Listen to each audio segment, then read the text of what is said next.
皆さんごきげんよう、上川薫です。今回取り上げる話題はウクライナ関連のニュースを取り扱っていきます。現在ロシアは各戦域において損害を全く度外視しているとしか思えないような強引な攻撃を繰り返しています。そのためウクライナ軍の迎撃にあって連日のように非常に高水準、過去最悪のペースでの死傷者を出しているところです。こうなっている要因はアメリカにおいてトランプ氏の大統領就任式その前までに少しでも広く占領地を確保しておきたいという思いがあるからでしょう。今回の動画ではそうした強引な攻めをするにあたってロシアがかなり苦しいなと思えるようなことをしてでも戦力をかき集めている様子についてニュースをご紹介します。まずは使えるものは全て使い倒すぞといったことが現れるニュース。映画撮影用の戦車を軍に提供。ロシアの国営会社 T55 戦車 PT76 戦車など、ロシア国営映画会社モスフィルムのシャフナザロフ社長はモスクワのクレムリンでプーチン大統領と会談し、同社が保管していたソ連時代製造の30両以上の戦車などを昨年ロシア軍に提供したと表明した。プーチン大統領はモスフィルムは誇りだと話した。シャフナザロフ社長は軍に戦車などの需要があると知って国防省に連絡。映画撮影用に保管していた28両の T55 戦車、8両の PT76 戦車のほか、歩兵戦闘車6両、牽引車8両を提供したと語った。ウクライナ侵攻で使われたかどうかは不明。モスフィルムの公式ホームページによると、同社には装甲車や装甲兵員輸送車、自走砲など190両以上のほか、自動車やバイクなど100台が保管され、すべての軍関連の小道具は整備された状態にあり、同時に複数の撮影に対応する準備ができているとしている。モスフィルムはロシアにおける最大の映画スタジオだそうです。そのため戦争映画を撮影する際には国のお墨付きを受けながらこうした軍用車両についても多数保有していたのでしょう。ただし実戦用のために保有しているわけではありませんから、映画スタジオから軍へと引き渡されたからといってすぐさま戦場に投入できるわけではありません。おそらく他の旧ソ連製の戦車とともに再生工場へと送られ、そこで整備された上でロシア軍の戦力として実際に戦場へと送られているはずです。ロシアにはソ連時代に製造、その後保管されていた数多くの戦車や装甲車両があります。それらについては順次再生されて戦場へと送られているわけですが、その在庫は減少を続けており、状態の良いものからどんどんと戦場送りとなり、そして鉄くずへと変わっています。この再生品による戦場での戦いといったものは、おそらくは2025年にはあらかた使い物になるものについては一巡すると見られており、それだけに状態の良いものであれば映画撮影用であろうとも大歓迎という状態なのでしょう。続いて、今のロシアにとって北朝鮮は非常に頼りになっているような状態です。そのことがわかるニュースがこちら。北朝鮮自走砲をロシアに販売した可能性。北朝鮮は自走砲部隊をロシアに移転し、すでにロシア領土に到着している可能性がある。テレグラムチャンネルによると、これらの武器の輸送を撮影したとされる映像が公開された。こちらがその映像の中から切り出した1枚の写真です。鉄道輸送されているのは M1989 国産長距離砲といって、北朝鮮に配備されていた自走砲です。この映像が撮られたのは北朝鮮からはるか彼方ロシア中部での出来事です。ただ場所から言えば北朝鮮からウクライナへと向かっているその途中だと考えられます。テレグラムの情報によると、写真には M1989 国産長距離砲が写っている。 170mm 砲を搭載しており、射程距離は通常砲弾で 40km、 ロケット弾で 60km です。 M1989 は装填速度が1分あたり1発から2発と遅いことで知られています。実際の戦闘条件で使用されたのは1990年代の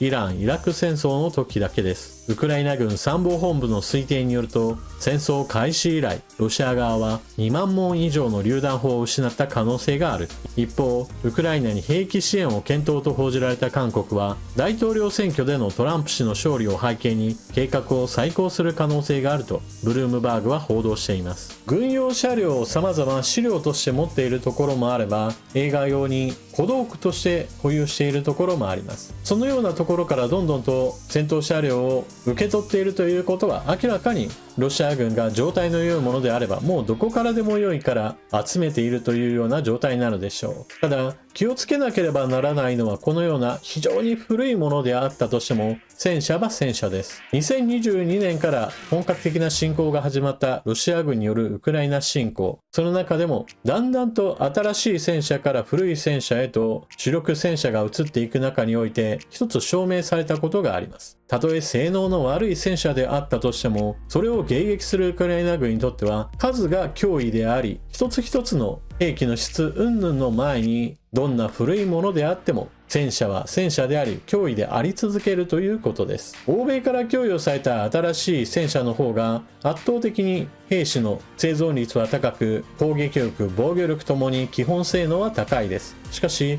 数が足りないといった問題があります。一方ロシア側は一つ一つの兵器の質は悪くとも、また兵士の生存率は低かったとしても、とにかくやられればそのやられた分だけ補充し、それでもなお攻撃する、屍を越える形でウクライナ軍に襲いかかるといった形で負担をかけ続けています。守備側のウクライナ軍としてはどこの部隊に対してもドローンによる援護ができるわけではありませんし、塹壕において対戦車兵器が潤沢にあるというわけではありません。たとえ古い戦車であったとしても、対戦車兵器が自分たちのところにない、援護も十分ではないといったことが起これば、歩兵の持っている銃や手榴弾だけでは対処ができないといったことも当然起こりうるわけです。ただこうした非常に古い兵器などについてもとしているというのは、少なくともロシアの余裕のなさといったものを感じさせるニュースだと思います。そして北朝鮮から渡ってきているこの自走砲については、おそらくクルスク州に展開している北朝鮮兵の中にこれらの榴弾砲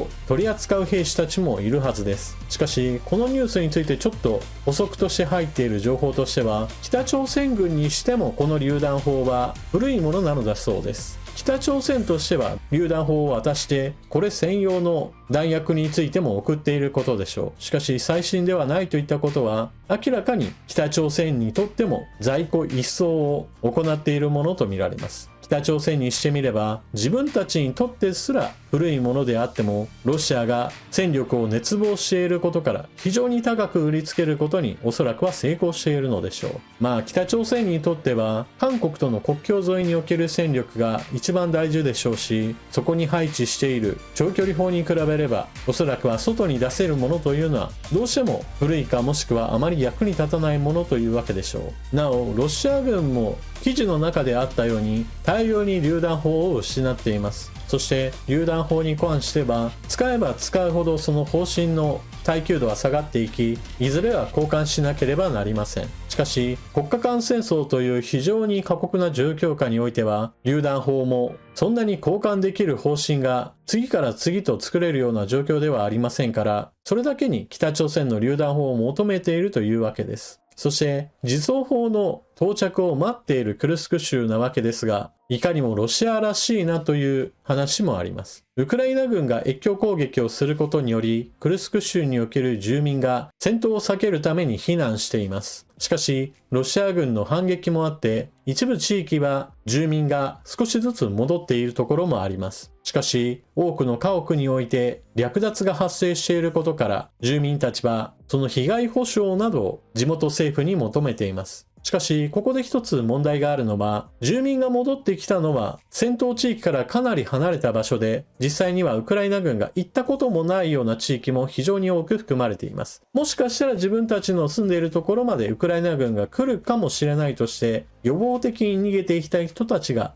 自分たちの地域までは来ないんだなということで少しずつ戻っているわけです。しかし実際に家に帰ってみたら、家財は荒らされ放題で金目のものが全て失われていたといったようなことが起こっているわけです。じゃあこれらの家を略奪したのは一体誰かという話になると、当然のようにウクライナ兵がそこに行っていないわけですから、ロシア兵しかそのような略奪は行っていないわけです。しかし、被害を訴えた住民たちに対して地元政府はウクライナ兵がやったんだから私たちが保証することなどありえないといった形で住民の申し出に対して何の被害補償もしないということで門前払いをしているそうです。結局クルスク州にやってきているロシア兵もクルスク州出身の兵士たちではありません。彼らにしてみれば見知らぬ町にやってきて好き放題物を奪うことができ、しかもそれが何のお咎めもないとなれば彼らにとって臨時ボーナスのようなものかもしれません。というわけで今回の動画はここまで。最後までご視聴いただきありがとうございました。チャンネル登録していない方はぜひともこの機会にチャンネル登録よろしくお願いします。それでは次の動画でまたお目にかかりましょう。またね。